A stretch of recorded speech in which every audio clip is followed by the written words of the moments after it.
সেজদায় আমরা যত ছোট হই এর চেয়ে ছোট আর হওয়া যায় না। সেজদায় আমরা যতটা বিনয়ী হই একটা মানুষ এর চেয়ে বিনয়ী আর হতে পারে না। এই তো নামাজ শুরু করলাম, আল্লাহু আকবার, এরপর রুকুতে জাস্ট বো ডাউন আর হেড, মাথা একটু ঝুঁকালাম, আর সেজদায় একেবারে মাথাটারে মাটিতে মিলিয়ে দিলাম।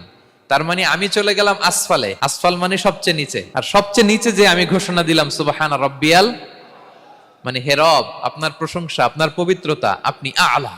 আল্লাহ, আমি আর নিজেকে এর চেয়ে তুচ্ছ করতে জানি না, এর চেয়ে ছোট আর করতে পারি না। আমি আমার নিজেকে উজাড় করে দিলাম, সবচেয়ে ছোট, তুচ্ছ, নগণ্য করে আপনার সামনে উপস্থাপন করে আমি ঘোষণা দিচ্ছি সুবহানা রাব্বিয়াল আলা।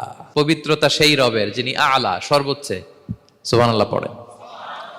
তাহলে সিগনিফিকেন্সটা বুঝতে পারছেন কেন বিষ্ণু ইসলাম এটা পড়তেন সুবহানা রাব্বিয়াল আলা? কারণ আমি থাকি সবচেয়ে আসফালে, নিচে, আর তখন আমি ঘোষণা দেই glory be to Allah the most high, the most high, the most high আলা।